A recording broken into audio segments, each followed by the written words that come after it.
We know that there was a statement from one of our negotiators that if the 4 new Russian regions are not recognized right now, in the near future, then next time there will already be 6 regions.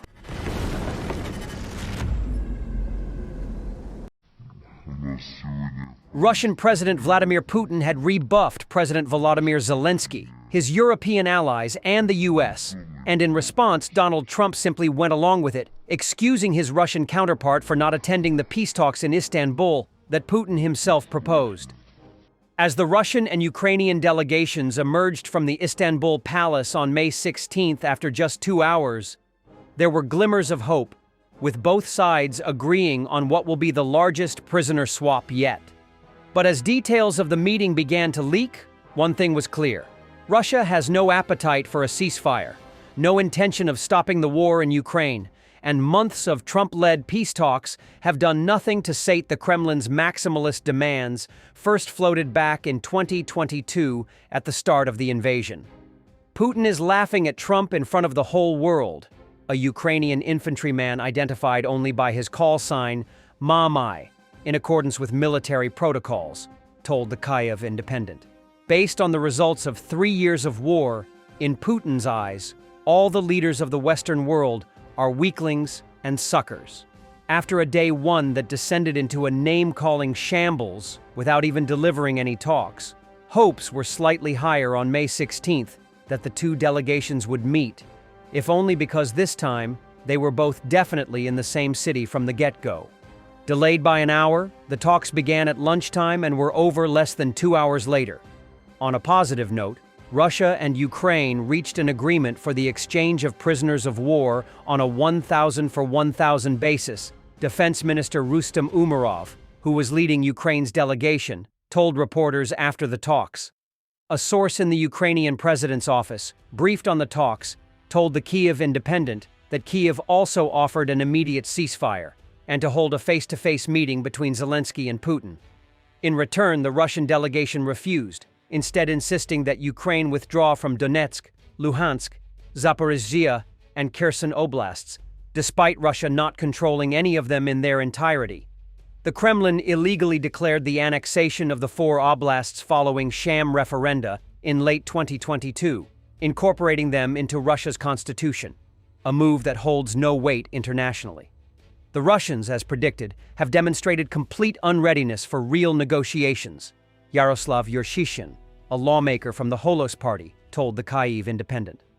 The general view from Ukraine, forged by more than a decade of Russian aggression, is that Russia is simply stalling for time, preparing for more military offensives over the summer, a predictable continuation of the same motive that has driven the Kremlin since 2014, the desire to take more Ukrainian land. We have experienced around 26 ceasefire agreements from 2014 to 2022. None of them were taken seriously by the Russians, Ukrainian lawmaker Maria Mezentseva told the Kyiv Independent. By again refusing a 30-day unconditional ceasefire, it means that Russian authorities are just playing everyone for fools and taking the time to regroup, she added. In my home, Kharkiv Oblast, our soldiers already see their movements with an intention to occupy more territories. Multiple signs suggest it's more than just Kharkiv Oblast in Russian sights. For months, Ukraine has been warning of buildups of Russian forces and intensifying assaults near Sumy Oblast. In Kyiv, lawmakers who spoke to the Kyiv Independent are wondering one thing: how long Trump will allow himself to be played by Putin. He is not ready to accept that Russia is cheating him and making him look like a fool, Volodymyr Ariev, a Ukrainian lawmaker from the opposition European Solidarity Party, told the Kyiv Independent. In the current situation, Ukraine faces more months of war, Russia will continue the shelling of peaceful Ukrainian cities, and I think that real negotiations will only be possible next year. After the talks ended on May 16th, Zelensky and several top European leaders held a phone call with Trump, the Ukrainian leader announced on Telegram. French President Emmanuel Macron, German Chancellor Friedrich Merz, British Prime Minister Keir Starmer, and Polish Prime Minister Donald Tusk joined Zelensky during the call. Ukraine is ready to take the fastest possible steps for real peace, and it is important that the world holds strong positions, Zelensky wrote. But despite Russia now entering a third month of refusing to agree to Trump's original demand of a full 30-day ceasefire, Trump has so far appeared happy to take what the Kremlin says at face value.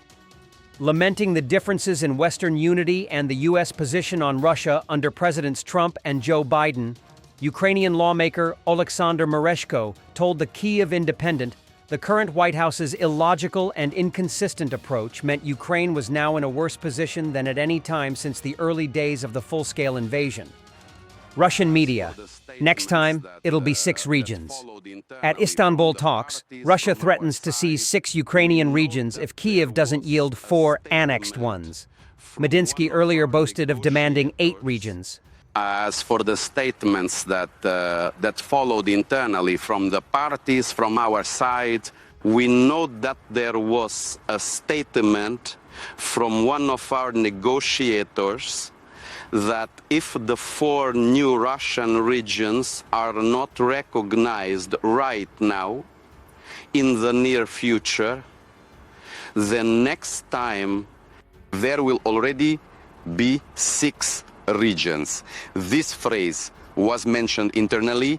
We can confirm this with reference to our reliable sources close to the negotiation process. Ukraine said it has arrested a soldier who leaked his live locations to Russian intelligence to help the latter adjust strikes on him and his unit, and got tipped off right before the strikes. The security service of Ukraine said the suspect is a 31-year-old driver serving in an assault regiment in Ukraine's Kursk incursion who was performing combat missions in the region. In its Friday press release, the SBU said the suspect gave Russia's Federal Security Service remote access to his phone so the latter could track his movements at all times, where the FSB is said to have tipped off the suspect before an imminent strike. The SBU did not say how the suspect was recruited, nor his motivations. On the instructions of the Russian curator, the mole gave the FSB remote access to his phone so that the occupiers could track his geolocation online.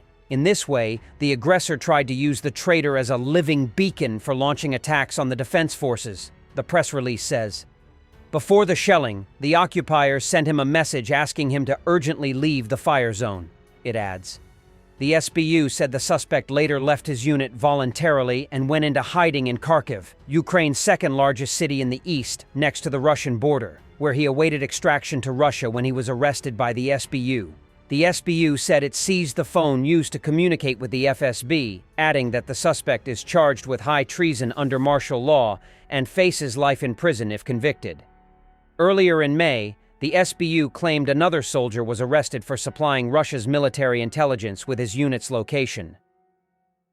The Kremlin on Thursday promoted 2 hard-fighting paratrooper generals with reputations for attacking relentlessly without much regard to casualties to senior commands that aim to defeat the Ukrainian army by overwhelming it.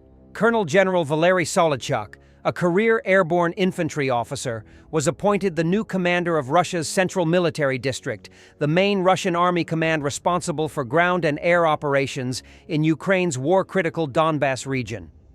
Solodchuk replaced fellow paratroop Colonel General Andrei Mordvichev, who was elevated to the job of Commander-in-Chief of the Ground Forces. The outgoing Ground Forces Commander-in-Chief, Oleg Salyukov, had recently turned 70 and reached mandatory retirement age. He will draw a pension but serve as an advisor on Russia's National Security Council, Russian news reports said. The twin appointments accelerating Solodchuk's and Mordvichev's already impressive careers were a visible Kremlin double down on younger, aggressive generals ready and able to gain ground against armed forces of Ukraine forces, even at slow pace and at the cost of prohibitive losses. Solodchuk most recently gained prominence as commander of Russia's Joint Forces North, an ad hoc headquarters formed in Russia's Kursk region in June 2024, following a surprise Ukrainian invasion of Russian Federation territory. Solodchuk took over the command in late 2024 following early Russian army failures against picked Ukrainian units that occupied a Luxembourg-sized chunk of Russia. Combining airstrikes, massed artillery, and a reported 10,000 North Korean mercenary troops from November 2024 to March 2025, Solodchuk engineered a relentless recapture of Russian territory. Dozens of Russian villages and 4 major towns were flattened in the 6-month grinding offensive. A reported 1 in 3 North Korean soldiers died or was severely wounded in massed assaults made over open ground, into the teeth of Ukrainian fortifications defended by drone swarms and NATO nation-supplied artillery. Although Ukrainian forces still hold a sliver of Kursk region, Solodchuk's forces had liberated more than 98% of lost territory by early May 2025. Prior to the Kursk operation, Solodchuk led Russia's 36th Combined Arms Army, a major formation fighting mostly in Ukraine's north. In the early months of the war, 36th Army troops under Solodchuk's command killed hundreds of Ukrainian civilians during Russia's failed bid to capture the Ukrainian capital, Kiev. Ukrainian prosecutors have claimed that 400 to 800 Ukrainian civilians died at the hands of 36th Army soldiers from late February 2022 to April 2024, some in random killings and others in massed executions, taking place primarily in the Kyiv outskirts towns of Bucha, Borodyanka, Morshkun, and Motyzhin. Ukraine's intelligence agency, the SBU, in January 2025, published materials implicating Solodchuk, along with 3 other Russian generals and a colonel, for ordering a November 2024 airstrike against a shopping center in the northeastern Ukrainian city of Kharkiv, killing 19 and injuring 46 civilians. No military targets were anywhere near the attack, which Solodchuk, as the chief operations officers for Russian forces deployed in northeastern Ukraine at the time, was responsible for planning, the SBU said. During the 2014 to 2021 period, Solodchuk commanded a Donetsk region-based formation called 1st Army Corps, a Kremlin-sponsored formation recruited from pro-Russia fighters from Ukraine's Donetsk region and commanded by Russian army officers. Prior to combat service in Ukraine, Solodchuk commanded Russia's elite 76th Airborne Division and graduated from the Frunze Military Institute, Russia's top university for training rising officers for top-level service. Mordvichev, the man Solodchuk is replacing, will, as the new Russian Federation commander ground forces, move into a mostly managerial position responsible for training, recruitment, force generation, and balancing ground force operational priorities across Russia. A critical challenge will be maintaining flows of replacement troops and military material to keep feeding meat grinder warfare on the Ukraine front, without dangerously depleting formations and fighting capacity elsewhere across Russia's 13 time zones. Ukrainian officials have suggested Mordvichev, the commander of Russian forces assaulting the encircled major city, Mariupol, from February.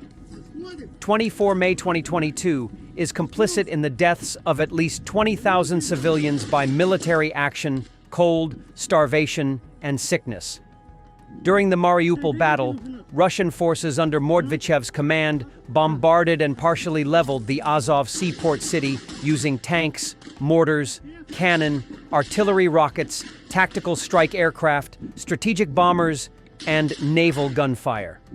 Pro-Russia observers saw the transfer of a fighting officer like Mordvichev to a top-level management job as a validation of Russia's strategy of attrition warfare in Ukraine that seeks to break Ukrainian resistance by weight of men and firepower, and proof the Russian army command system is functioning well. Mordvichev, I really hope, will go through a period of adaptation in the top military leadership and receive a strategic position, and then we will truly congratulate him, wrote popular mill blogger Vladimir Rogov on May 15th. Personnel movements in the Ministry of Defense of the Russian Federation, in my opinion, should take place smoothly, without jerks, and this is wonderful. This is an indicator of a healthy, non-crisis policy in the development of the armed forces of the Russian Federation. Some Russia-critical observers have taken Mordvichev to task for commanding Russian forces in East Ukraine for more than 2 years and failing to achieve much more than a stalemate. Sviatoslav Golikov, a Russian military writer often critical of Kremlin operations in Ukraine, accused Mordvichev and his headquarters of ignoring field reports about bad Russian logistics and lethal Ukrainian drone swarms. The problem is not that the Russian guys are fighting badly. Supply is still a total mess. The Ukrainians have paralyzed our logistics. Okay, we can drag rifle ammo 15 kilometers, 9 miles on our backs. But what about heavy machine guns? What about the ammo for that? We simply don't have enough air defense crews to cover the sky. As a result, the logistics situation is completely fucked up. I have no idea what the command will do there. The most interesting thing is that I am now 100% sure that at the regiment or brigade level, everything about that is being reported to the Army headquarters. How this information is processed further, what conclusions they draw, this remains a mystery to me, Golikov said in a March 6th telegram post. Thanks for watching, and don't forget to subscribe. Also, if you want to support Warthog Defense, please become our member and get early access to new videos, exclusive members-only videos, and become administrator in comment section. The membership link is in the description. Rescues every day. We had a guy last week at 6 rescues in 6 days. You know, he's doing the job every day.